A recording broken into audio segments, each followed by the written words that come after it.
সাথে সাথে দাঁড়িয়ে গেল, বলে স্বামী জান, ওগো আমার মাথার তাজ, জীবনে আপনি আমাকে এরকম ডাকেননি, আজকে ডাকলেন কেন? বলে ফাতেমা, এমন একটা কথা আমার বেটা আব্দুল কাদেরের মুখ দিয়ে শুনলাম রে, আমার কলিজা মনে হয় ঠান্ডা হয়ে গেল, শান্তি হয়ে গেল। ওরে ফাতেমা, দেরি আর করিস না ফাতেমা, যা যা যা, তাড়াতাড়ি আমার আব্দুল কাদেরকে সুন্দর করে গোসল দিয়ে দে, সুন্দর করে আদর সুরমা লাগিয়ে দে, সুন্দর করে কাপড় পরিধান করাইয়া দে, আমি আমার আব্দুল কাদেরকে নিয়ে যাব জুম্মার নামাজ পড়াতে। আর একটু জোরে। আমার উম্মুল খায়র ফাতেমা করলো কি, সাথে সাথে মা জননীরা বেশি চেষ্টা করে, সকালবেলা যখন মাদ্রাসা হয় তখন সন্তানদের বলে বেটা যা মাদ্রাসা যা, আর যখন স্কুলের সময় হয় আমরা তো কাজে চলে যাই ভাই, কিন্তু মা বোনেরাও প্রাণ চেষ্টা করে নিজের সন্তানকে, বেটা যা যা যা, স্কুলের সময় হয়ে গেছে বেটা। আমার মা বোনেরা ভালোই চেষ্টা করে, কিন্তু আমাদের মধ্যে খুব চেষ্টাটা কম, কিন্তু উম্মুল খায়র ফাতেমা চেষ্টা করেছিল নিজের বেটা আব্দুল কাদেরকে সুন্দর করে গোসল দিয়ে দিল, দেবার পর কাপড় পরিধান করাইয়া দিল, দেবার পরে বলে বেটা আব্দুল কাদের যা রে যা যা। মাইক ঘোলা হলে একটু ভালো হতো, মাইক গলাটা গেছে কোথায়, এখানে থাকার দরকার ছিল ভাই, এত মোটা হয়ে গেছে একদম বলতে কষ্ট পাচ্ছি। যা বেটা যা, দেরি করিস না। মা যেন খুশি মনে বিদায় করে দিল, যেমনি বিদায় করে দেয় মা এদিকে আল্লাহর দরবারে দোয়া করতে লাগলো, আল্লাহ গো আমার বেটা যে নিয়তে যাচ্ছে মাওলা, আমার বেটার মনের আশা পুরা করে দিও। আব্বা জানের সামনে চলে গেল, আব্বার পিছনে পিছনে চলতে লাগলো, চলতে চলতে চলতে চলতে অনেক দূর চলে গেল, দেখা গেল বিশাল বড় একখানা জঙ্গল। ওই জঙ্গলের মাঝখানে গেছে, যেমনি যেতে নাই বলে বেটা আব্দুল কাদের জায়গাটা ভালো নাই রে বেটা, মহা বিপদের জায়গা। ওরে বেটা শোন শোন, এটা বিশাল বড় একটা জঙ্গল, এই জঙ্গলে অনেক বাঘ ভাল্লুক আছে বেটা, বিপদের জায়গায় চলে এসেছি বেটা, বিপদ আসতে পারে, ভালোভাবে আসবি বেটা, ভালোভাবে আসবি আমার পিছনে পিছনে। আমার গাছে পাকের বয়স তখন কত ছিল, কত ছিল? বাড়ি নিয়ে যাবেন ভাই, দিয়ে যাবেন না, রেখে যাবেন না, জালসা যেখানে শুনবেন কিছু কথা বাড়িতে নিয়ে যাবেন, এই কথাটা কালকে বলতে পারবেন নিজের সন্তানকে। আমার গাছে পাকের আব্বা জান বলল বেটা জায়গাটা ভালো নাই বেটা, মহা বিপদের জায়গা, ওরে বেটা বিপদ আসতে পারে, বিপদ আসতে পারে। আমার গাছে পাক তখন বলল আব্বা আমরা তো চুরি করতে যাই না, ছিনতাই করতে যাই না, আমরা রাহাজানি করতে যাই না, আমরা মারপিট করতে যাই না, কারোর সঙ্গে আমরা ধোঁকাবাজ করতে যাই না, আমরা লুটপাট করতে যাই না আব্বা, বরঞ্চ আমরা আল্লাহর ইবাদতের জন্য যাচ্ছি। ওগো আব্বা জান, যতই বড় বিপদ আসুক না কেন আমার আল্লাহ আমাদের জানের হেফাজত করে নিবে। আচ্ছা হেফাজতের মালিক কে ভাই? আমার আল্লাহ। হেফাজতের মালিক কে? আল্লাহ ছাড়া কেউ আছে কি? কেউ হেফাজত করতে পারে না। আমার আল্লাহ যদি হেফাজত করে আলহামদুলিল্লাহ, আমার আল্লাহ মারবে তো আল্লাহ, বাঁচাবে তো আল্লাহ, হেফাজত করবে তো আমার আল্লাহ। আল্লাহ তাবারক ওয়া তাআলার দরবারে আমার গাউসে পাক বলতে লাগলো আব্বা আপনি দেরি করিয়েন না, চলেন, আমরা তো চুরি করতে যাই না, ছিনতাই করতে যাই না, বরঞ্চ আল্লাহর ইবাদতের জন্য যাচ্ছি। যতই বড় বিপদ আসুক না কেন আমার আল্লাহ আমাদের জানের হেফাজত করে নেবে। আমার গাউসে পাকের আব্বা জান যেমনি শুনতে নাই বেরাদার, সাথে সাথে যেন চলতে লাগলো, চলতে চলতে চলতে চলতে অনেক দূর চলে গেল। রাস্তাটা ছিল একটু টেরা বেঁকা, রাস্তা টেরা বেঁকা পার হয়ে গেল। আল্লাহর কুদরতে দুই বাপ বেটা এক রাস্তা দিয়ে যাচ্ছিল, চলতে চলতে যেন আব্বা জানের পিছনে পিছনে আমার গাউসে পাক আব্দুল কাদের জিলানী যাচ্ছিল। চলতে চলতে অনেক দূর চলে গেল। আল্লাহর রহমতে হঠাৎ করে দুইটা রাস্তা হয়ে গেল।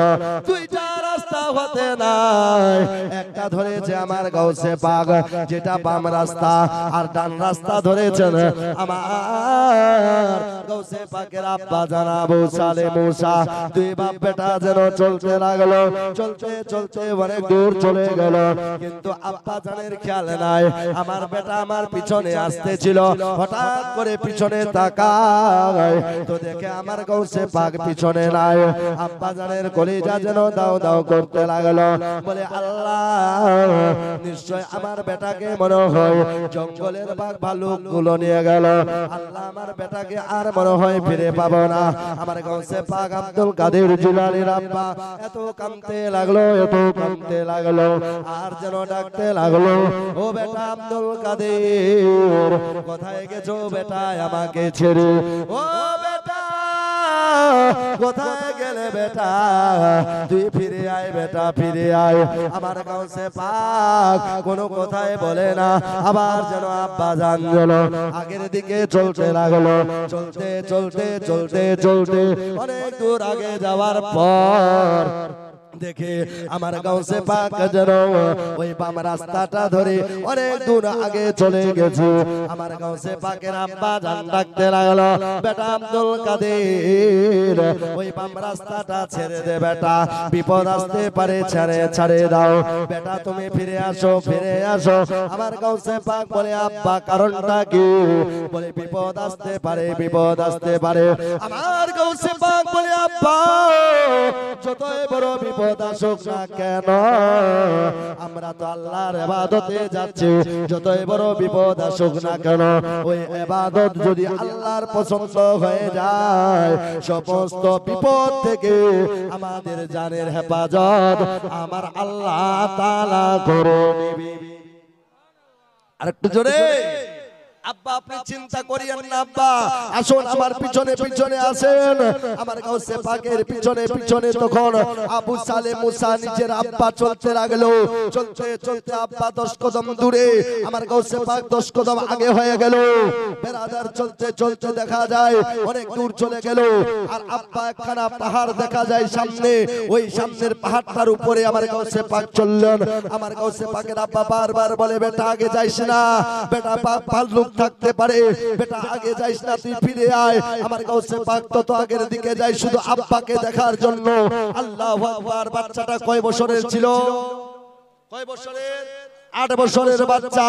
আমরা 8 বছর কেন 50 বছর হয়ে গেছি, যদি একটা জঙ্গলের বাঘ দেখে নেয় আমাদের খেয়ে নিবে বাপ্পা। যদি 60 বছর কেন 70 বছর হলেও একটা জঙ্গলের বাঘ দেখলে মানুষকে খেয়ে নিবে। আমার গাউসে পাক চলছেন, চলতে চলতে চলতে চলতে অনেক দূর চলে গেল। যেমনি যেতে নাই মুসলমান সাথে সাথে যেন আমার গাউসে পাক পাহাড়ের উপরে উঠলো। আমার গাউসে পাকের আব্বা এখনো পাহাড়ের নিচে আছে।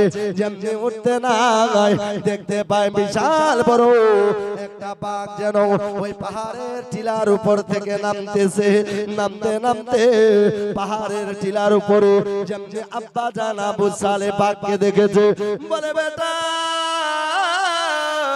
আব্দুল কাদের আর আগে বাড়িস না রে বেটা, ওরে বেটা তোকে বারবার বললাম বেটা আগে আর বাড়িস না বেটা, ওই যে দেখ কত বড় বাঘ আসতেছে বেটা, যদি বাঘটা চলে আসে এখনো তোকে খেয়ে নেবে বেটা, আমি কোথায় পাবো সন্তান, আমি ছেলে হারা হয়ে যাব বেটা, আগে আর বাড়িস না, আগে আর যাইস না বেটা, তুই ফিরে আয়, ফিরে আয়।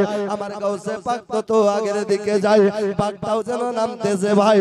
আব্বা জান যেন আর মাটির উপরে দাঁড়ায় থাকতে পারে না, দোলনার মতো যেন মাটি খানা হিলতেছে, বাপের কলিজা দাউ দাউ করতেছে। আল্লাহ আমার বেটাকে আমার সামনে ওই বাঘটা খেয়ে নিবে। আল্লাহ আল্লাহ, আব্বা বড় চিন্তিত হয়ে যায়। বেরাদার সাথে সাথে দেখা গেল বাঘটা আস্তে আস্তে আমার গাউসে পাকের দিকে আসতেছে। বাঘ মনে মনে ভাবতেছে আল্লাহ গো আল্লাহ, বাঘটা মনে মনে ভাবে আল্লাহ আজ থেকে 3 দিন হয়ে গেল আমার মুখে একটা দানাও যায়নি, হুজুর দেখেন কি বলে বাগদা, আল্লাহ আল্লাহ একটা তারাও মুখে যায়নি। 3 দিন হয়ে গেল, আমি অনাহারে আছি, আমি পিপাসায় আছি, আমি যেন খিদার্ত আছি। বেরাদার এই দৃশ্য দেখার পরে বাগদা যেন মনে মনে ভাবে, আল্লাহ আজকে 2টা খাবার পেয়েছি, একটা বড় একটা ছোট, একটা আজকে খাবো একটা কালকে খাবো। 2টা যদি খাবার পাই আমার খিদা মেটে যাবে, আমার ভোগ মেটে যাবে। বাগদা যেন এই বলে যেন বাগদা আমার গৌসে পাকের দিকে আসতেছে। আস্তে আস্তে আস্তে আস্তে মুখখানা বড় করেছে, আমার গৌসে পাককে খাবে মনে করে। আল্লাহু আকবার। যেমনি আস্তে আস্তে আমার গৌসে পাকের কাছে আসবে, আর মাত্র 10টা কদম আসলে মা খেয়ে নিবে বাগদা, 10টা কদম আসলে বাবা খেয়ে নিবে বাগদা। কিন্তু 10 কদম দূরে আমার গৌসে পাকের সামনে যেন বাগদা নিজের মুখখানা বন্ধ করে দিল। দেবার পর ওই বাগদা নিজের মাথাটা নত করে দিয়ে জমিনের নিচে যেন দাঁড়িয়ে গেল। আরেকটু জোরে, জমিনের, বুঝতে পারছেন তো?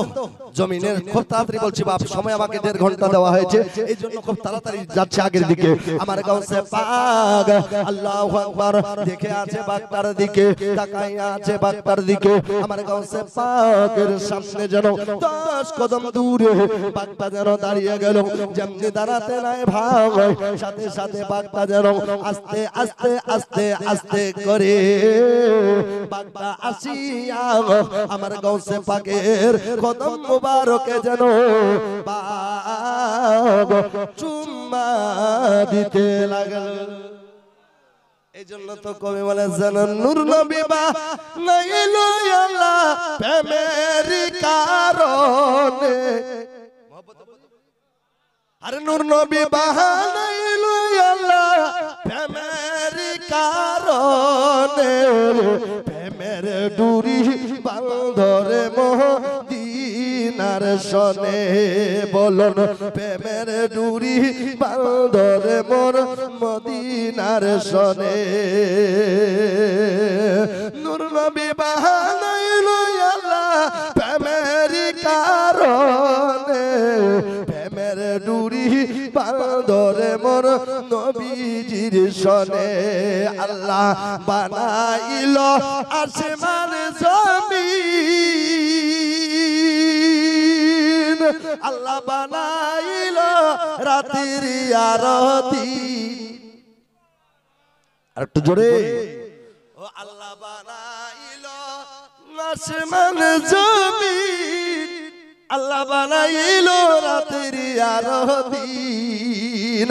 আশিক হইয়া বানাইলো প্রেমের কারণে, প্রেমের ডুরি বাঁধরে মোর মদিনার সনে। হায় হায় প্রেমের ডুরি বাঁধরে মোর মদিনার সনে। নূর নবী বানাইলো আল্লাহ প্রেমের কারণে, প্রেমের ডুরি বাঁধরে মোর নবীজির সনে। আল্লাহ বানাইলো কত জাতি, মিটল না তার প্রেম প্রীতি।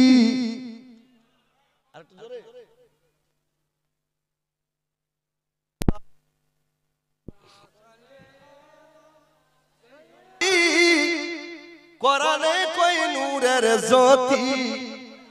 আরেকটু জোরে, মনে করি সুন্দরতি, আরে কোরআনে কই নূরের জ্যোতি। জ্বালাইয়া ইশকের বাতি রয়েছে গোপনে, জ্বালাইয়া ইশকের বাতি রয়েছে গোপনে। প্রেমে ডুরি বাঁধরে মোর মদিনার সনে। মোহাম্মতে বলি সুবহানাল্লাহ, মাশাআল্লাহ। মাইক সেট খুব ভালো হয়েছে এবার, আলহামদুলিল্লাহ। একটু শুনুন, আমার গাউসে পাকের কদম মোবারকে বাগ দিয়া দতে দতে দতে দতে বাগ এইভাবে যেন মাথাটা নত করি, বাগ যেন আমার গাউসে পাকের কদম মোবারকে বসা দিতে লাগলো, চুম্মা দিতে লাগলো। একটু জোরে বলি, আরেকটু জোরে। এত চুম্মা দেয়, এত চুম্মা দেয়। আমার কাছে পাক 8 বছরের বাচ্চা বাঘকে দেখার পর বড় খুশি হয়ে গেল। তখন বাঘের কান দুইটা বাবা এভাবে ধরল। বাঘের কান দুইটা ধরার পর যেমন যুবক ভাইরা পিকআপ চালায়, পিকআপ দেয়, বাইক চালায়, বাইক চালাইলে পিকআপ দেওয়া হয়। যত পিকআপ দেয় তত বাইকটা আগের দিকে যায়, যত পিকআপ দেয় তত বাইক আগের দিকে যায়, যত ঘুরায় তত আগের দিকে যায়। আমার কাছে পাক বাঘের কান দুইটা এইভাবে ধরল, ধরার পরে ঘুরায়, এরকম ঘুরায়, ঘুরায় আর টানে, ঘুরায় আর টানে, ঘুরায় আর টানে। বলে বাঘ, বলে রে বাঘ, বল বল বল, তুই তো মানুষ দেখলে খেয়ে নিস। ওরে বাঘ বলে দে, বলে দে, মানুষ দেখলে খেয়ে নিস, কিন্তু আমাকে খেলি না কেন? বাঘ বল বল। বাঘ যেন কোনো কথাই বলতে পারে না, বাঘের জবান যেন বন্ধ আছে। মা বোনেরা, আমার ভাইরা শুনে যান, রাত্রে বেলা কিন্তু আমরা কেউ বলি আমাদের দোয়া কবুল হয় না। আমার মা বোনেরা বলে এত দোয়া করি তবুও বালা মুসিবত দূর হয় না, এত দোয়া করি তবু বেমার দূর হয় না, এত দোয়া করি তবু রুজি রোজগারের বরকত হয় না। কিন্তু আমার গাউসে পাক আব্দুল কাদের জিলানী যখন বাবা বাঘের কান দুইটা ধরলো, বাঘকে বলতে লাগলো, বাঘ বল বল বল, যতক্ষণ পর্যন্ত বলবি না তোকে আমি তোর কান দুইটা ছাড়বো না। আল্লাহু আকবার। বাঘ মনে মনে মনে মনে আল্লাহর কাছে নত হইয়া যেন দোয়া করতে লাগলো, ওগো মাবুদ, ও পরওয়ারদিগারে আলম, ওগো খাল্লাকে কায়নাত, ওগো মাবুদে বেনিয়াস, মনে হয় যার হাতে আমি ধরা পড়ে গেছি আল্লাহ, জীবনে মনে হয় আর ছাড়া পাবো না। আল্লাহ মনে হয় কান ছিঁড়ে যাবে, কান আমার মনে হয় ছিঁড়ে যাবে, কিন্তু মনে হয় ছাড়া পাবো না। বাঘকে বারবার আমার কাছে পাক বলে, বাঘ বল বল, যতক্ষণ পর্যন্ত উত্তর দিবে না, যতক্ষণ পর্যন্ত জবাব দিবে না, ততক্ষণ পর্যন্ত তোর আমি ছাড়বো না। বাঘ যেন আল্লাহর কাছে দোয়া করলো, বলে আল্লাহ আমার জবানটা খুলে দাও, নইলে মনে হয় ছাড়া পাবো না। আমার কাছে পাক বাঘটাকে ধরে আর বাঘটা যেন আল্লাহর দরবারে দোয়া করে, বলে আল্লাহ জবানটা খুলে দাও, জবানটা খুলে দাও।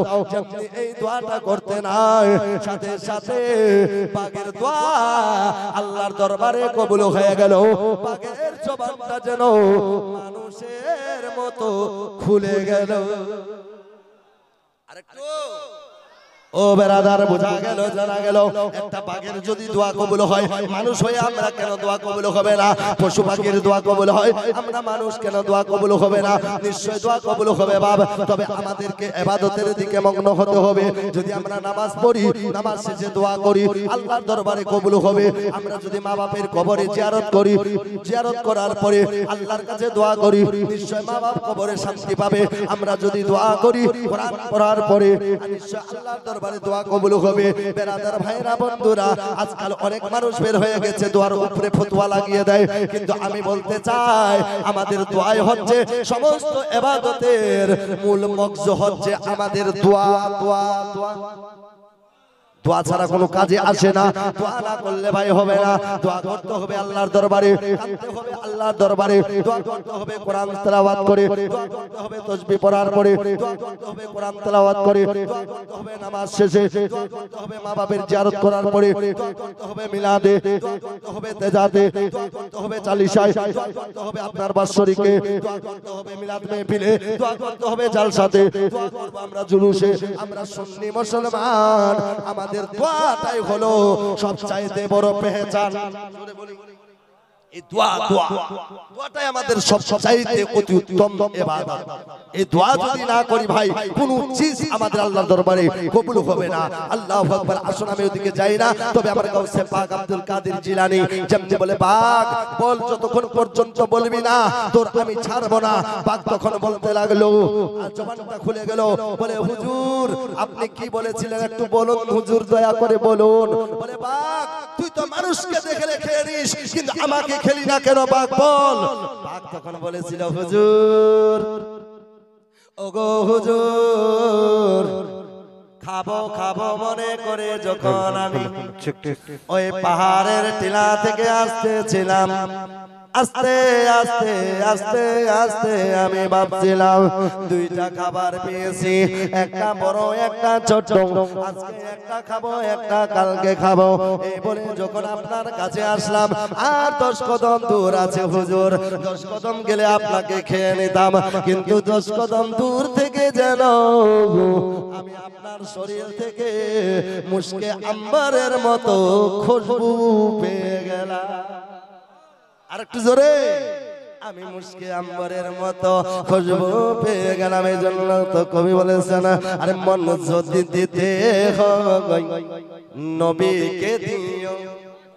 আর একটু জোরে, আরে মন যদি দিতে হয় নবীকে দিও, ভালো যদি বাঁচতে হয় নবীকে বাসো, মন যদি দিতে হয় নবীকে দিও, ভালো যদি বাঁচতে হয় নবীকে বাসো। তোমার কষ্ট যত না জিনিস সইতে পারে না, তোমার কি শুনলাম বাপ গজলটা শুনবেন? তাহলে জোরে বলি সুবহানাল্লাহ। তোমার কষ্ট যত না জিনিস সইতে পারে না, ওই নবীজির মুহাব্বতে দরুদ পড়িও, মন যদি দিতে হয় নবীকে দিও, ভালো যদি বাঁচতে হয় নবীকে বাসো। বস্তা করে নিয়ে এসেছি গজল, বস্তা যদি শুনেন আলহামদুলিল্লাহ। বস্তার মুখটা খুলিনি, এখন খালি উপরে যেগুলো আছে ওগুলোই দিচ্ছি, একটু শুনুন। সারা জীবন কাঁদলেন নবী এই যে দুনিয়া, এখন কান্দেন নবী সোনার মদিনায়। সারা জীবন কাঁদলেন নবী এই যে দুনিয়া, এখন কান্দেন নবী সোনার মদিনায়। আর জানের চেয়ে বেশি তাকে, জানের চেয়ে বেশি তাকে ভালোবাসিও, মন যদি দিতে হয় নবীকে দিও, হাসরে ময়দানে নবী থাকিবেন সেজদায়। জোরে বলি আহা, কবি কত সুন্দর বলেছেন।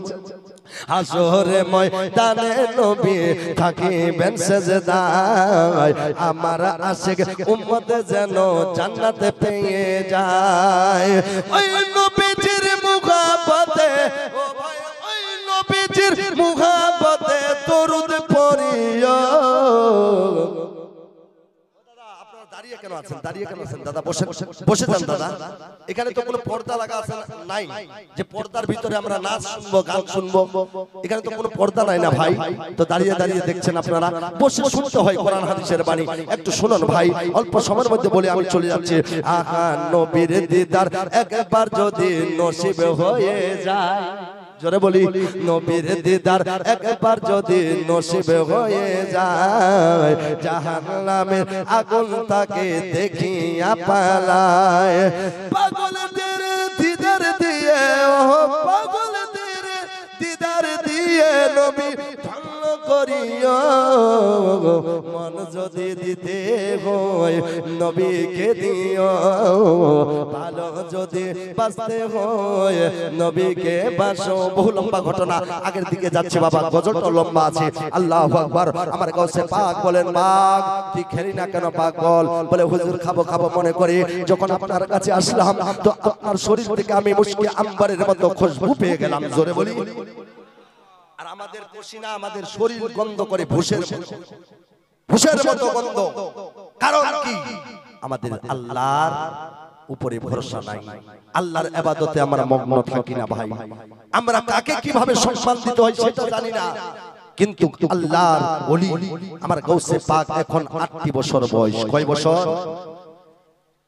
বাককে বলা হলো বাক, ও বাক বল তুই আমাকে কেমন করে চিনতে পারলি বাক? বাক বলেছিলেন, হুজুর আপনি যে নবীর আশিক গো, আমি অবাক হলাম ওই নবীর আশিক। আরেকটু জোরে বলি, বাঘ চিনতে পারলো নবীকে, ভাল্লুক চিনতে পারলো নবীকে, পশু পাখি চিনতে পারলো নবীকে, জঙ্গলের হরিণেরা চিনতে পেরেছে নবীকে, গাছপালা চিনতে পারলো নবীকে, সমস্ত মখলুকাত চিনতে পারলো নবীকে, কিন্তু একজন লোক চিনতে পারেনি নবীকে। তার নাম কি বলতে পারবেন? একজন চিনতে পারেনি, নিজের চাচা আবু জাহেল। শুনেছেন বারবার, আল্লাহু আকবার। আমি ওদিকে যেতে চাই না। আমার গাউসে পাক যেমনি বলল, বাঘ কেমন করে চিনতে পারলে বল? বলে তুমি যার পাগল, যার তুমি আশিক, আমিও নবী, আমিও বাঘ হলাম ওই নবীর আশিক। বলে কেমন করে বলো? বলে যখন আমি পাহাড়ের টিলায় থাকি হুজুর, আমি 3 দিন ধরে অনাহারে থাকি, কোন সময় 7 দিন, কোন সময় 4 দিন, কোন সময় 5 দিন, 4-5 দিন ধরে খাবার পাই না। তখন আমি আল্লাহর উপরে ভরসা করে আমার নবীর উপরে হাজার হাজার বার দরুদ সালাম পড়তে থাকি। দরুদ সালাম যতই পড়ি, যতই পড়ি, যতই পড়তে থাকি, আল্লাহর রহমতে রহমতে আপন মনে আমার পেট ভরে যায়। দরুদের কতটা ফজিলত! বেরাদার দরুদের উপরে বেদাতি ফতোয়া, মিলাদের উপরে বেদাতি ফতোয়া, দোয়ার উপরে বেদাতি ফতোয়া লাগিয়ে দেয়। ওরা বেদাতি বেদাতি বেদাত বেদাত করতে থাক। আমার সুন্নি মুসলমান, আমাদের সব কাজ যেন চলতে থাক, ঠিক না? আমরা করতে থাকবো এরকম, করতে করতে করতে করতে 8 রাকাত 12 রাকাত নামাজও চুরি করে ফেলেছে ওরা। নামাজকে চুরি করতেছে এখন। বেরাদুল ইসলাম, ওদিকে আমি যাই না, বলতে চাচ্ছি আমার গাউসে পাক যেন বলতে লাগলো, যেমনি গাউসে পাকের সব দৃশ্য আব্বা দেখলেন, দেখার পরে বলে, বেটা চল বেটা, যাচ্ছিলেন কোথায়? হ্যাঁ ভুলে গেছেন নাকি? জুম্মা নামাজ পড়তে শুক্রবারের দিন। বলে বেটা আব্দুল কাদের, আর দেরি করিস না বেটা, চল, সময়টা অতিবাহিত হতেছে বেটা, চল বেটা চল, সময় 12:30 হয়ে যাচ্ছে, কিছুক্ষণের মধ্যে আজান হয়ে যাবে। মসজিদে কাছাকাছি পৌঁছে গেল। যেমনি পৌঁছাতে নাই ভাই, সাথে সাথে যেন মসজিদে আজান হতে আরম্ভ হয়ে গেল। আর একটু জোরে বলি, আজানটা একবার পড়বো ভাই, খালি একটা মিনিট। আল্লাহু আকবার,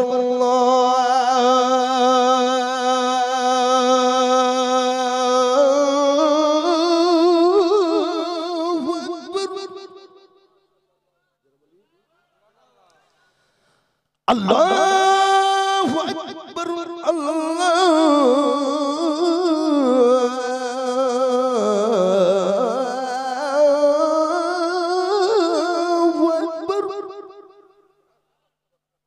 আজান দিয়েছিলাম, খোদার কসম আমাকে 1100 টাকা ইনাম দিয়েছিল।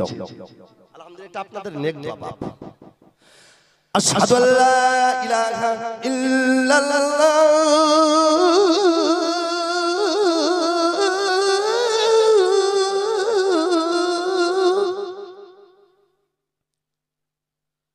আশহাদু আল্লা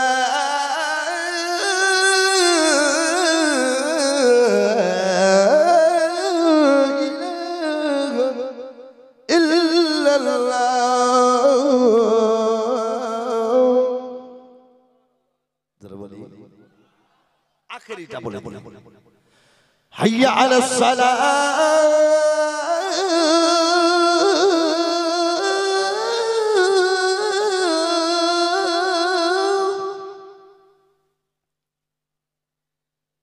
হাইয়া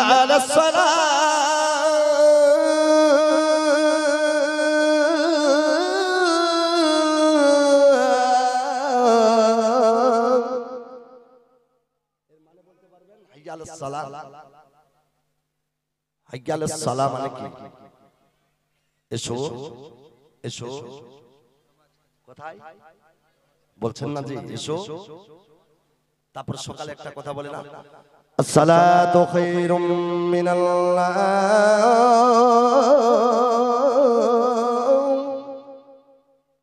এর মানেটা বলতে পারবেন? মাশাআল্লাহ, ঘুমের চাইতে নামাজ অতি উত্তম। মুয়াজ্জিন সাহেব বলে আসসালাতু খায়রুম মিনান নাওম, ঘুমের চাইতে নামাজ ভালো, ঘুমের চাইতে নামাজ ভালো। তো ভাই কোচা মৌলভী সাহেব জি কইতে রো ঘুমের চাইতে নামাজ ভালো, তোর নামাজের চাইতে আমার ঘুমটা বেশি ভালো। এর উল্টা করে নিয়েছি আমরা। এখন ঠান্ডার দিন আসে দেখবেন এদিকে আজান আর এদিকে ল্যাপ পশু ঢাকা নিয়ে বাস যেগুলো শয়তান পেশাব করে ওগুলোর উপরে ও থাকবে। শয়তান পেশাব করতে আছে, গরম লাগতে আছে আর বিছানা ছাড়তে চায় না। মুয়াজ্জিন সাহেব ওদিকে বলতে আছে আসসালাতু খায়রুম মিনান নাওম। পাবলিক বলে যে তোরটা কাম তুই করতে থাক, তুই বলতে থাক, আমরা ঘুমাতে থাকি। ও বাজারেরা আজান হয়ে গেল, পুরা মসজিদ খানা যেন মানুষে ভরে গেল। আমরা যাই যাই। আচ্ছা কারা কারা জুম্মার নামাজ জান দেখেন তো একটু। জুম্মার নামাজ দেখেন অনেকগুলো এখনো ঠুটা আছে, ঠুটা।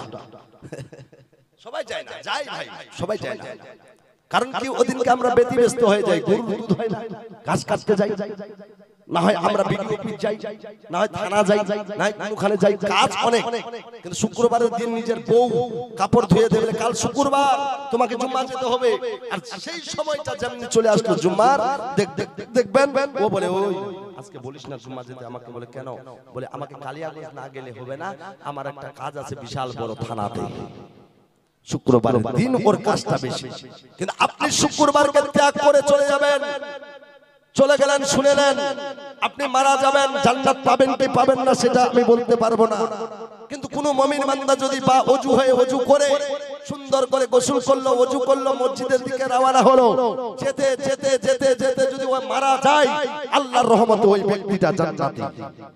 জোরে বলি ওই ব্যক্তিটা জান্নাতি। বিরাদরে মিল্লাতে ইসলামিয়া আমরা নামাজে খুব কম বাপ, খুব তাড়াতাড়ি বলতে চাই আগের দিকে যাই। আমার গাউসে পাক আব্দুল কাদের জিলানীর আব্বা জান দেখছেন পুরা মসজিদ খানা নামাজি ভরে গেল, নামাজ হয়ে গেল। নামাজ হবার পর সবাই যেন বাবা বাড়ির দিকে রওনা হয়ে গেল, সবাই বাড়ি যায়, সবাই বাড়ি যায়। কিন্তু আপনারা বলুন তো লাস্টের বেলায় কে যায়? হ্যাঁ মুয়াজ্জিন সাহেব আর ইমাম সাহেব। কেন বেতন দিয়েছেন এর জন্য নাকি? না না না না, তারা পরে যায়, তারা তাদের সঙ্গে কেউ মুসাফা করে, কেউ মিলামিলি করে, কেউ মুআন্নাকা করে, কেউ সালাম করে, সবাই যেন চলে গেল। কিন্তু আমার গাউসে পাক আর গাউসে পাকের আব্বা জান আবু সালেহ এমনকি মুয়াজ্জিন সাহেব ওই জায়গাতে আছে। থাকতে থাকতে থাকতে থাকতে কিছুক্ষণের মধ্যে একখানা যেন জানাজা চারজনে কান্দা করে জানাজার মাঠে হাজির করে দিল। পর বলতে আসলো হুজুর গো আপনি চলুন, ওই লোকটা ইন্তেকাল করেছে, তার জানাজা পড়াতে হবে, তার জানাজা পড়াতে হবে। আমার গাউসে পাকের আব্বা জান আবু সালেহ মুসা জাঙ্গে দোষ নিজের সন্তানকে নিয়ে যেন চলে গেল জানাজার মাঠে। যেমনি জানাজার মাঠে নিয়ে যায়, মা বোনেরা শুনুন, আল্লাহু আকবার, জানাজার মাঠে নিয়ে গেল। নিয়ে যাবার পর সবাই যেন দাঁড়িয়ে গেছে লাইন হয়ে। আমার গাউসে পাক নিজের আব্বাকে বলে আব্বা নামাজ তো পড়লাম আব্বা, কিন্তু এটা কি হচ্ছে আব্বা, এখানে আবার কি হবে আব্বা? বলে বেটা আব্দুল কাদের এখানে হবে জানাজা। জানাজা বলে আব্বা জানাজা এমন কি আব্বা? বলে বেটা রে জানাজা হলো মানুষের জীবনের শেষ নামাজ। নামাজ শেষ। নারে তাকবীর, নারে তাকবীর, নারে রিসালাত। সুবহানাল্লাহ, আমার গাউসে পাকের আব্বা জান বলতে লাগলো বেটা রে এটা মানুষের শেষ বা বিদায় রজনীর নামাজ। ওরে বেটা শোন শোন, জীবনে আর মানুষের কোনোদিন নামাজ হবে না বেটা, এটা শেষ বা বিদায় রজনীর নামাজ। বলে আব্বা একটু বলো আব্বা, বলো এই নামাজটাকে পড়াবে আব্বা? বলে বেটা আমি ইমাম সাহেব, আমি নামাজ পড়াবো। বলে আব্বা শুনেন খালি দেখেন, বাচ্চাটা কিন্তু 8 বছরের, কিন্তু আকীদা বিশাল বড়। জোরে বলি আমার গাউসে পাক তখন 8 বছরের বাচ্চা, কিন্তু আকীদা কত বড়।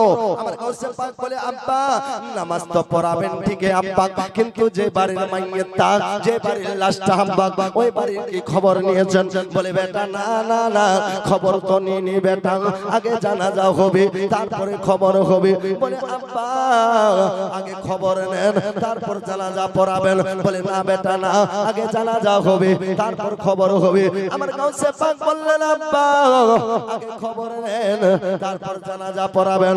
আমার গাউসে পাকের আব্বা বলে বেটারে না না না আগে জানাজা হবে, তারপর খবর নেওয়া হবে। আমার গাউসে পাক বলে আব্বা যদি আপনি খবর না নেন দয়া করে আমাকে আধা ঘন্টা টাইম দেন, আমি একটু দেখে আসি কার বাড়ির লাশটা। একবার জোরে বলি সুবহানাল্লাহ। দেখেন কালি বলে আগে কার লাশটা আগে দেখে আসি আব্বা, তারপরে জানাজা পড়াবেন আব্বা, আগে দেখে আসি একবার আব্বা। বলে বেটা আব্দুল কাদের কতক্ষণ সময়? বলে আধা ঘন্টা। আমার গাউসে পাক খুব শর্টে বলছি আব্বা। আমার গাউসে পাক যাচ্ছেন, চলতে চলতে চলতে চলতে চলে গেলেন যে বাড়ির লাশটা, ওই বাড়ির দরওয়াজার কাছে দাঁড়িয়ে গেল। দাঁড়িয়ে যাবার পর দেখতেছেন গো আব্বা হঠাৎ করে কানে আওয়াজ আসে, এদিকে লক্ষ্য করবেন। হঠাৎ করে কানে আওয়াজ আসে, আমার গাউসে পাক যেন কোন একটি ছোট্ট বাচ্চার কান্নার আওয়াজ শুনতে পায়, শুধু কান্দে মামা আর বাবা বাবা বলে। আমার গাউসে পাক কদম দুই কদম হাঁটতে হাঁটতে চলে গেল ওই সন্তানটার কাছে। যাওয়ার পরে সন্তানকে জিজ্ঞাসা করতে লাগলো, ওরে বাবু সোনা তুই কান্দিস কেন? বল বল তোর কি হয়েছে? তোর চোখে কেন পানি? তুই কেন এত কান্দিস? বল তোকে কে মেরেছে? তোকে কি কেউ দুঃখ দিয়েছে? তোর দিলে কি কেউ আঘাত দিয়েছে? তোকে কেউ কি বেদনা দিয়েছে? ওই ছেলেটা বললেন না না আমার দুঃখের কথা বলে লাভ নাই, তোমাকে বলে আমার কি লাভ হবে? আমার গাউসে পাক বলে দে রে তোমার দুঃখের কথা তোমার বলে দাও, তোমার কি হয়েছে? কি এমন দুঃখ লেগেছে? ওই ছেলেটা বলেছিল তোমার বয়স আমার বয়স মনে হয় সমান হবে, তোমাকে আমার দুঃখের কথা বলে কি লাভ হবে? আমার গাউসে পাক বলেছিল বলে দে রে, বলে দে তোর দুঃখের ঘটনা আমাকে বলে যদি তোর লাভ হয়। বুঝতে পারলেন? আমার গাউসে পাক বলেছিল বলে দে তোর দুঃখের ঘটনা কি হয়েছে, তোর মনের বেদনা একটু বলে দে আমাকে, বলে যদি তোর লাভ হয়। আমার গাউসে পাক যেমন ওই কথা বলল, ওই সন্তানটা বলতেছিল মা শুনেন একটু খালি আর 5-7 মিনিট টাইম নিব, চলে যাব বাবা আবার। আল্লাহ আল্লাহ শুনুন, আমার গাউসে পাক আব্দুল কাদের জিলানী বলেছিলেন বলে দে তোর দুঃখের ঘটনা, তুই কান্দিস কেন? ওই ছেলেটা তখন বলেছিল হুজুর ও ভাইজান আমি কান্দি এই জন্য রে, আমার মা জননীর গর্ভে যখন ছিলাম, আমার মার গর্ভে থাকতে 10 মাস 9 মাস 10 দিন যখন হয়েছিল, আমার মার প্রসবের বেদনা, এত প্রসবের বেদনা যেদিন আমি দুনিয়াতে আরোহণ হই, যেদিন আমি দুনিয়াতে আসি, যেদিন আল্লাহ পাক আমাকে দুনিয়াতে পাঠায়, আমার মার প্রসবের বেদনা এত হয়েছিল আমার মা প্রসবের বেদনা যেন সহ্য করতে পারেনি। আমি যেমনি দুনিয়াতে আসি সাথে সাথে আমার জনম দুঃখিনী মা, আমার গর্ভধারিণী মা দুনিয়া ছেড়ে চলে গেছে। আমি কান্দি এই জন্য রে, আমার মা জননীর মুখ দেখতে পাইনি, আমার মা জননীর চেহারা দেখতে পাইনি, মাকে মা বলে ডাকতে পারিনি, মার স্তনের এক ফোঁটা দুধ পান করতে পারিনি। আমার মা চলে গেছে, কিন্তু আরেকটা দুঃখের ঘটনা, মা তো গেছে মাকে মা বলতে পারিনি, এই দুঃখটা আমার অন্তরে আছে। কিন্তু আমার বাবা বেঁচে ছিল, আমার বাবাকে বাবা বাবা বাবা বাবা বলে ডাকতাম, কিন্তু হঠাৎ করে আল্লাহ পাক আমার বাবার রূহটা কেউ নিয়ে চলে গেছে। এই জন্য আমি কান্দি রে, আজ থেকে আর আমি কাকে ডাকবো মা বলে, কাকে ডাকবো আর বাবা বলে। আমার মা নাই রে মা, বাবা নাই রে বাবা, আরে আমাকে ছাড়িয়া গেল জনমের লাগিয়া আর কারে ডাকিব। এই জন্য বাংলা দুইটা আশার পড়তে চাই, একবার জোরে বলি সুবহানাল্লাহ। দুঃখের দরদি আমার জনম দুঃখী মা। আরেকটু জোরে কি ভাই শুনবেন না? শেষ করবো। আরে দুঃখের দরদি আমার জনম দুঃখী মা, গর্ভধারিণী মা, জনম দুঃখিনী মা, দুঃখের দরদি আমার জনম দুঃখী মা। ওরে মায়ের কান্নান যাবত জীব,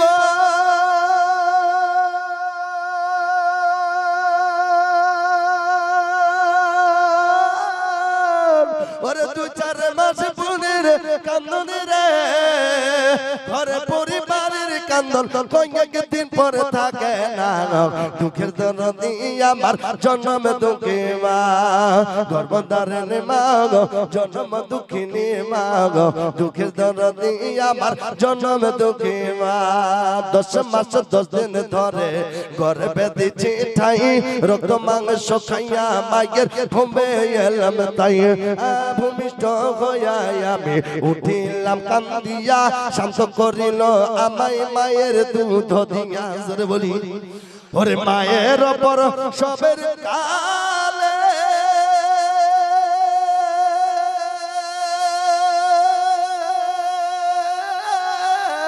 ওরে বুফিতে যাই নয়ন জলে রে আমার সন্তানের লয়া কলে সন্তানের লয়া কলে ভুলে পর সব যন্ত্রণা দুঃখে দরদি আমার জন্ম দুঃখী মা হাতে পায়ে তেল মাখাই মা দিল শক্ত করি একটু জোরে বলি হাতে পায়ে তেল মাখাই মা দিল শক্ত করি পরশ পায়খানা আমি মায়ের কোলে করি তবু না আমার রাগ করিল ভিজল গুহে মুতে আমার সুখ নাই রাখিয়া মাই থাকে ভিজাতে ওরে অসুখ হইলে দেখে চায়া ওরে মায়ের ইচ্ছে বিছানায় পয়রা গো আমায় আল্লাহ লয়া যাগো সন্তানের লিও না আরেকটু জোরে দুঃখে দরদি আমার জন্ম দুঃখী মা আখরি ছন্দ বাবা নেংরা আতর কানা করা হইলে পরে ছেলে ধুলা বালি যাইরা মায়ের টান দিয়ে নাই কলে আর পুত্র যদি কুপুত্র হয় তবু মায়ে পালে হাজারো দোষ থাকিলে মায়ে নাই ফেলে কি বাপ ফেলে নিজের বেটা যদি কানা হয় কানি হয় নেংরা হয় নেংরি হয় আর মৌলভী সাহেব যদি বলে মা তোর বেটা তো নেংরা তোর বেটি তো নেংরি তোর বেটা তো কানা তোর বেটি তো কানি বলবে মৌলানা সাহেবকে এই কথা বলিয়েন না আমার বেটা নেংরা নেংরি কানা কানি হতে পারে আপনার জন্য নেংরা আর নেংরি কানা আর কানি কিন্তু আমার বেটা বেটি হলো আমার সোনার জাদুমণি আমার সোনার জাদুমণি বাপের মতো দুনিয়াতে কেউ নাই মায়ের মতো দুনিয়াতে কেউ হতে পারে না সন্তান যতই ভুল করো মা নিজের সন্তানকে বেটা বলে ডাকে কিন্তু নিজের মা যখন আমরা যখন 18 বছর বয়স হয়ে যায় তখন মাকে আমরা ভুলে যাই নতুন মায়ের পাগল হয়ে যায় এইজন্য আমি নিজে কবিগুলো বলি আরে নিজের মায়ের কুটনি বুড়ি শাশুড়ি মা আম্মা জান বাপ হইল পুরা বেটা শ্বশুর মশাই কি ভাই হয় কি না নিজের মাকে বুড়ি বাপটা বুড়া আর নিজের শ্বশুর আব্বা আম্মা আব্বা কত স্টাইল ওখানে স্টাইল দেখায় আর এখানে মা বাপকে বেইজ্জতি করে আরে নিজের মায়ে কুটনি বুড়ি শাশুর মশাই আম্মা জান বাপ কইল পুরা বেটা শ্বশুর মশাই আব্বা জান আরে বাবা কত কষ্ট করে দেশ বিদেশে যায় নতুন বউয়ের পাল্লায় পরে তাদের দাও ফেলাই হায় হায় তাদের দাও ফেলাই ওর মায়ের মনে কষ্ট দিলে গো অনেক বছর আছে বাপ কিন্তু বলতে পারলাম না ওরে মায়ের মনে দুঃখ দিলে গো কষ্ট দিলে গো সুখ তুমি পাইবা না কবরেতে গিয়া তুমি শান্তি তো পাইবা না মা বাপকে মানুন মা বাপকে ইজ্জত দিন সম্মান দিন মা বাপের সেবা করুন মা বাপের যত্ন করুন মা বাপের আদর করেন মা বাপের সঙ্গে মহব্বত করেন মা বাপকে ইহসান করেন আল্লাহ তোমার ইহসান করবে মা বাপকে তোমরা ইহসান করবেন আল্লাহ তোমার ভালো করবে মা বাপকে রাজি রাখবেন আল্লাহই রাজি হয়ে যাবে জোরে বলি আখেরি কথাটা বলে দিই, হুজুর আমার বসে আছেন, আল্লাহু আকবার। আমার গাউসে পাকের আব্বা জান যেমনি দেখতেছেন, এখন আমার গাউসে পাক নাই, আমার বেটা আব্দুল কাদের নাই নাই নাই নাই নাই। তখন বাবা আধা ঘন্টা কেটে গেল, শুনেন লাস্ট কথাটা বলছি, আধা ঘন্টা কেটে গেল, আধা ঘন্টা কেটে যায়, কাটতে কাটতে কাটতে কাটতে থাকতে থাকতে থাকতে থাকতে চলে যাচ্ছে বাবার সময়টা। আমার গাউসে পাকের আব্বা জান আবু সালেহ মুসা নিয়ত করে ফেলেছে, যেমনি আল্লাহু আকবার বলবে, আল্লাহু আকবার বললে তো নিয়ত হয়ে গেল নাকি?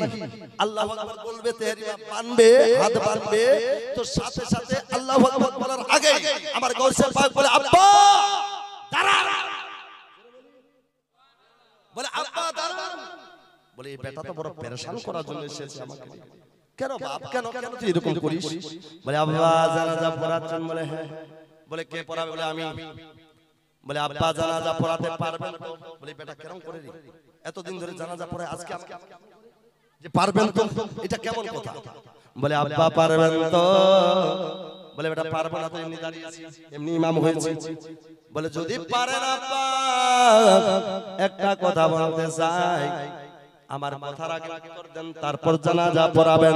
বলে বেটা কি বলো বলো? বলে যে মনে হয় জানাজা পড়াতে পারবে, আমার মনে হয় ওই লোকটা মরা মানুষকেও জিন্দাও করতে পারে। বলে বেটা এটা কেমন কথা? মানুষ মরে গেলে তো আর জিন্দা হয় না, এটা হবে না বাবা আমার দ্বারা।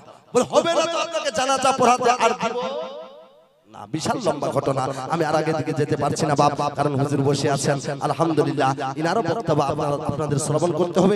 যদিও বাড়ির ছেলে, যদিও গ্রামের ছেলে, কিন্তু আল্লাহর রহমতে অনেক জায়গায় ইজ্জত পায়। শিলিগুড়ি, মালবাজার, চালসা, অদলাবাড়ি, কুচবিহার, আমবাড়ি, ফালাকাটা, আপনার এখান থেকে শুরু করে ধূপগুড়ি, ময়নাগুড়ি চলে যাবেন, এদিকে কলকাতা পর্যন্ত যাই। হুজুরের সঙ্গে অনেক প্রোগ্রাম হয়েছে, আগামীতে আনেওয়ালা 14 তারিখেও একসঙ্গে প্রোগ্রাম করব ইনশাআল্লাহ। আপনাদের এটা নেক দোয়া। আচ্ছা, এই হুজুরেরা প্রোগ্রাম করে, আপনারা খুশি না নারাজ? কারা কারা খুশি আজকে হাত তুলে দেখান তো।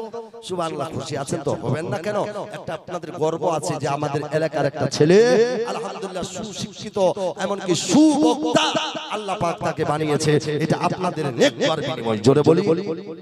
বলে বেটা মাশাআল্লাহ, শেষ করে দিচ্ছি, তবে আখেরি কথাটা বলতে চাই। আমার গাউসে পাক হাত তুললেন, তোলার পরে বাবা এরকম ভাবে হাত তুলতে তুলতে কাঁদে কাঁদে দোয়া করে করতে করতে বলে আল্লাহ তুমি তো রহমান, তুমি তো রহিম, তুমি তো নিজে বলেছো বান্দার উপরে আমি রহম করব, আমি রহম করব, আমি রহমান, আমি রহিম, আমি বান্দাকে রহম করি। তো আল্লাহ আজকে আমি দেখতে চাই, এই যে বান্দা চলে গেছে, যে বান্দার মা নাই বাপ নাই, আল্লাহ এর রূহটা নিয়ে চলে গেছো। এইভাবে দোয়া করতে করতে বাবা শেষ করার পরে বাবা যেমনি হাতখানা নিচে নামালো, নামাতে নামাতে একজন কোন যেন বাবা জুব্বা পরা মানুষ, সুন্দর দাড়ি, সুন্দর চেহারা, দাঁড়িয়ে গেল। সুন্দর দাঁড়িয়ে যাবার পরে আমার গাউসে পাক জিজ্ঞাসা করছে তুমি কে গো? বলে তুমি কে? বলে আপনি কে? বলে তুমি কে? বলে আপনি কে? আমার গাউসে পাক বলে আপনার নামটাকে বলেন না গো, কে আপনি? বলে আমার নাম হচ্ছে মালিকুল মউত। মালিকুল মউত। আচ্ছা, মালিকুল মউতের কাজ কি? রূহ কবজ করা। মালিকুল মউত বান্দার রূহ কবজ করে, যার নাম হচ্ছে হযরত ইসরাইল। ইসরাইল বান্দার রূহ কবজ করে। বলে মালিকুল মউত আপনার কাজ, আপনার আসল নামটা বলেন। বলে ইসরাইল। বলে ওই ইসরাইল আপনার কাজ কি? বলে আমার রূহ কবজ করা। বলে আজকে বলো তো কয়টা করেছো? বলে টোটাল 11টা করেছি। বলে তোমার জানা নাই যে এই সন্তানটার বাপ মা তো নাই, এর বাবার রূহটাও নিয়ে গেছো, কারণটা কি? নিয়ে গেছো ভালো হয়েছে, তুমি ফিরিয়ে দাও, ফিরিয়ে দাও, ফিরিয়ে দাও। বলে না, আল্লাহ হুকুম করেছে এই জন্য আমি ফিরিয়ে দিই, আমি ফিরিয়ে দিতে পারি না, এই জন্য তার রূহটা কবজ করেছি, না আমি ফিরিয়ে দিতে পারবো না। বলে ফিরিয়ে দাও, ফিরিয়ে দাও। বলে দেওয়া যাবে না, আল্লাহ হুকুম করেছে, আমি তার রূহটাকে নিয়ে এসেছি। আমাকে যখন আল্লাহ হুকুম করে যাও, মা বেঁচে আছে, তার বেটির রূহটা নিয়ে আসো। আল্লাহ যখন হুকুম করে বাপ বাঁচে থাকে, যুবক ভাইয়ের রূহটা নিয়ে চলে যায়, যুবক বেটার রূহটা নিয়ে চলে যায়। স্বামী বেঁচে আছে, স্ত্রীর রূহটা নিয়ে যায়, স্ত্রী বেঁচে আছে, স্বামীর রূহটা নিয়ে চলে যায়। হয় কি হয় না বাবা এরকম? আল্লাহ আমাকে হুকুম করেছে, আমি নিয়ে চলে যাচ্ছি। বলে না, যখন যাবা তো এর রূহটা দিয়ে যাও, না দিলে আমি যেতেও দিব না। জোরে বলি, যেতেও দিব না। আমার গাউসে পাকের তাগত দেখেন, পাওয়ার দেখেন। মালিকুল মউতকে কেউ এখনো দেখেনি বাবা, হযরতে গাউসে পাক দেখেছেন। আমার গাউসে পাক বলে দিয়ে যাও। বলে না, দিতে পারবো না। বলে দিতে যখন পারবো না, আমি যেতেও দিব না। এবারে বললেন কি বাবা, কোনো মতে চিন্তা করতে লাগলেন, কি করব, কি করব, কি করব, যাব তো কেমন করে যাব? একটা পিছনে যাই তো 5 পা মানে 2 পা আগের দিকে যাই তো 3 পা মনে হয় ডান দিকে যাই 4 পা মনে হয় বাম দিকে যাই এইভাবে করে করতে করতে একটা এমন দৌড় মেরেছে যেমনি একটা দৌড় মেরেছে সাথে সাথে আমার গৌসে পাক ওই লোক ওই ইসরাইলের কামানটা টেনে ধরেছে যেমনি ধরে যায় সাথে সাথে পড়ে গেছে আল্লাহকে বললেন আল্লাহ আমাকে না ইসরাইল বলে পাঠিয়েছো এটা আর কোন ইসরাইল একে আমার থেকে বড় ইসরাইল যারা বলি বলে একে আমার থেকে বড় ইসরাইল বলে না আমার বান্দা আমার ওলি এই ওলির কথা আমি ফেলতে পারি না যাও যেটা বাহানা ধরেছে সেটা পূর্ণ করে দাও ব্রাদার এখান থেকে রেখে দিলাম আগের দিকে আর বাড়তে পারছি না সময়টা খুব বহুত দূর চলে গেল যাই হোক আল্লাহ আল্লাহ গজলটা একটা পড়ে দিই মানে দুইটা মিশরা আপনাদের নবীর শানে একটু মহব্বতে বলি জোরে বলি সুবহানাল্লাহ আবারাই রবিউল আউয়াল আইলান বারাই রবিউল আউয়াল আইলান और दिन वा समवार हो बारह रबीउल अव्वल आइलन बारह रबीउल अव्वल आइलन और दिन वा समवार हो और दिन वा समवार हो मक्का शहर में पैदा हैलन मक्का शहर में पैदा हैलन नबियों के सरदार हो जोरे बोलिए আমাদের দিকে এরকম গজল পড়লে মনে হয় টাকা ধরতো না আলহামদুলিল্লাহ হুজুর গিয়েছেন আমার একটা নাত পড়লে মাশাআল্লাহ ওর হাতে টাকা বোঝাই হয়ে যাবে ভর্তি হয়ে যাবে আমি টাকা চাচ্ছি না শুধু সুবহানাল্লাহ বলবেন জোরে বলি সুবহানাল্লাহ কে পার রবিউল আউয়াল আইলান और दिन वा समवार हो और दिन वा समवार हो मक्का शहर में पैदा हैलन नबियों के सरदार हो नबियों के सरदार हो अरे बुढ़िया की कटरी सर पर लेकर सुभानअल्लाह बुढ़िया की कटरी सर पर लेकर चलीलन सरकार हो कटरी सर पर लेकर चलीलन सरकार हो चलीलन सरकार हो तो पाओ पकड़ कर बुढ़िया बोली तो पाओ पकड़ कर बुढ़िया माशाअल्लाह सुभानअल्लाह तो पाओ पकड़ कर बुढ़िया बोले कलमा पढ़ो तो हार हो बारह रबीउल अव्वल आइलन দুইটা পাঞ্জাবি ছন্দ বাস এখান থেকে আমার জলসা বন্ধ একবার জোরে বলি সুবহানাল্লাহ मेरे सोरियो दिल चोरिया मदीना बिछोने वाली है मदीना बिछोने वाली है मदीना बिछोने वाली है कदम मैनो बे बोलाल कदम मैनो बे देखा दे कदम मैनो बे बोलाल कदम मैनो बे देखा दे कदम मैनो बे बोलाल ते दर पे